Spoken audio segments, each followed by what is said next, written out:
হবে। এরপর রকি ঘরের কাজগুলো করতে থাকে।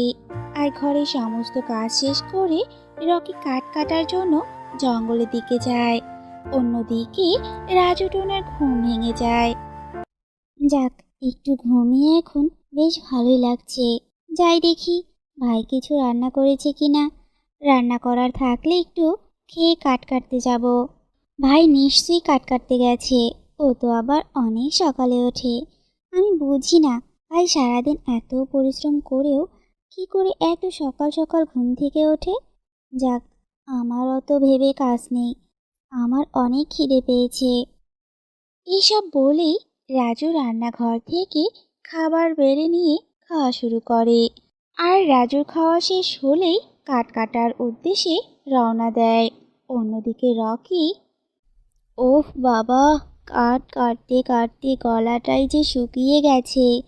যাই নদী থেকে একটু পানি খেয়ে গলাটা ভিজিয়ে নেই। এ কথা বলে রকি তার কুড়ালটা নিয়ে নদীর ধারে যায়। আর কুড়ালটা পাশে রেখে পানি খেতে থাকে। পানি খাওয়া শেষ হতেই রকি যেমনি কুড়ালটা নিতে যাবে অমনি তার হাত থেকে কুড়ালটা নদীতে পড়ে যায়। হায় হায়, এ কি সর্বনাশ হয়ে গেল আমার। আমার কুড়ালটা তো নদীতে পড়ে গেল। এবার কি হবে আমার? কুড়ালটা না থাকলে আমি কাঠ কাটবো কিভাবে? আর কাঠ না কাটলে তো সংসার চলবে না। হে উপরওয়ালা, তুমি আমার সহায় হও। এসব বলে রকি নদীর ধারে কাঁদতে থাকে। আর রকির এমন কান্না শুনে হঠাৎই একটা জলপরি ভেসে ওঠে। আর রকিকে বলে, সে কি টোনা, কি হয়েছে তোর? তুই এখানে বসে এভাবে কাঁদছিস কেন? তুই কি কোনো বিপদে পড়েছিস? আমার অনেক বড় সর্বনাশ হয়ে গেছে রানীমাতা। আমার কুড়ালটা নদীতে পড়ে গেছে। কুড়াল ছাড়া যে আমি কাঠ কাটতে পারবো না। আর কাঠ না কাটলে তো আমার সংসারও চলবে না। না খেয়েই থাকতে হবে। ও, এই কথা। তবে তুই কোনো চিন্তা করিস না। তুই এখানেই থাক। আমি এক্ষুনি তোকে তোর কুড়ালটা ফিরিয়ে দিচ্ছি। এ কথা বলেই জলপরি নদীর পানিতে ডুবে যায়। আর কিছুক্ষণ পরেই জলপরি একটা সোনার কুড়োল নিয়ে ভেসে ওঠে। দেখ তো রকি, এটা কি তোর কুড়াল?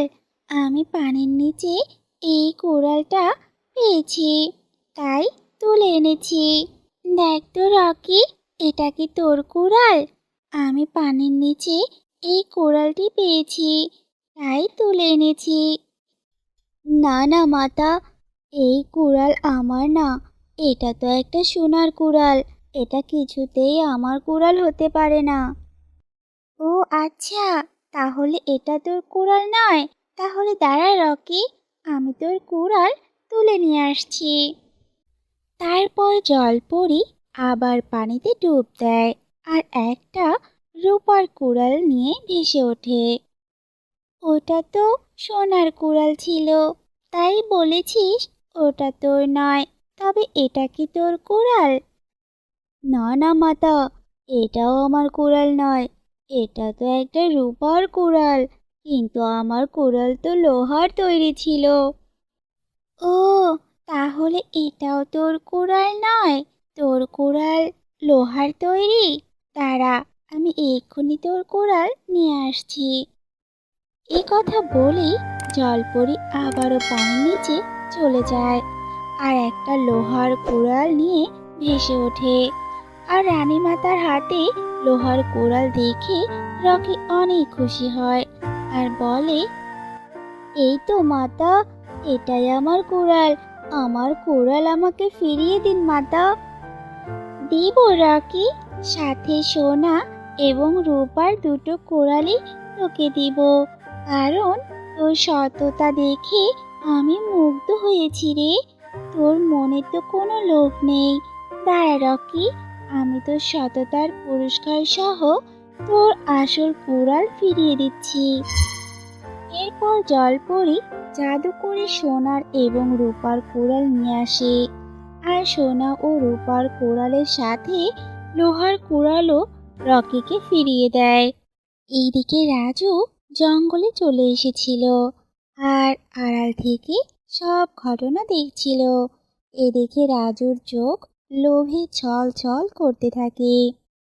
কি সাংঘাতিক ব্যাপার! জলপরি তো ভাইকে সোনার রূপার এবং লোহার কুড়াল দিয়ে দিল। তাহলে তো ভাই এখন অনেক বড়লোক হয়ে যাবে। না না, আমি এটা কিছুতেই হতে দেব না। যে করেই হোক জলপরির কাছ থেকে সোনার রূপার কোড়াল নিতে হবে। এরপর রকি জলপরীকে ধন্যবাদ দিয়ে সেখান থেকে চলে যায় আর জলপরীও অদৃশ্য হয়ে যায়। তারপর রাজু সেই নদীর ধারে যায় আর ইচ্ছে করে রাজু তার কুড়ালটা পানিতে ফেলে দেয় আর নাটক করে কাঁদতে থাকে। আর রাজুর কান্না শুনে জলপরি আবারও ভেসে ওঠে আর রকির মতো রাজুকেও একই প্রশ্ন করে জলপরি।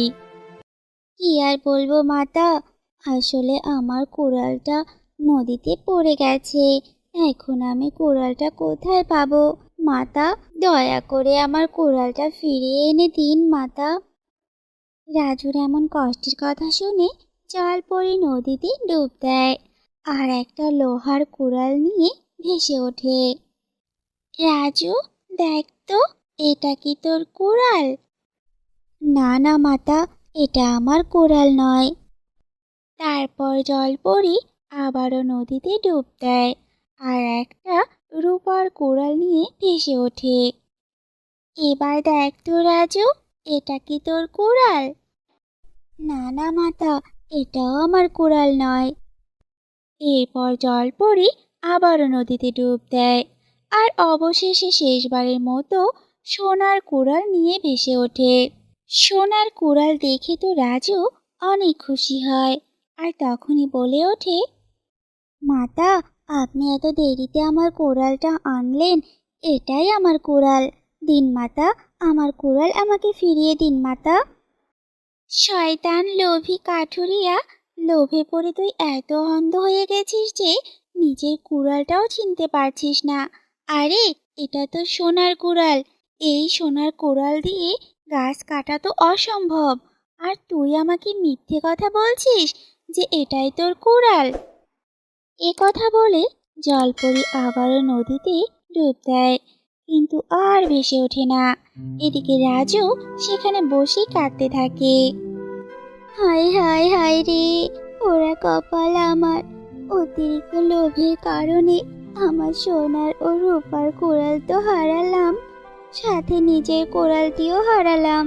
সবাই ঠিকই বলে, লোভে পাপ আর পাপে মৃত্যু। এইদিকে রাজু যখন তার কুড়াল হারিয়ে কাঁদছিল, অন্যদিকে রকি তার সততার পুরস্কার নিয়ে অনেক সুখে শান্তিতে জীবনযাপন করছিল। তো বন্ধুরা, আমাদের আজকের গল্পটি তোমাদের কাছে কেমন লেগেছে? যদি গল্পটি ভালো লেগে থাকে তাহলে এক্ষুনি লাইক, কমেন্ট এবং শেয়ার করতে ভুলবে না। তাছাড়া তুমি যদি এরকম মজার মজার গল্প দেখতে চাও তাহলে এক্ষুনি আমাদের চ্যানেলটি সাবস্ক্রাইব করে পাশে থাকা বেল আইকনটি অন করে রাখো। তাহলে পরবর্তী নতুন ভিডিও তোমার কাছে সবার আগে পৌঁছে যাবে।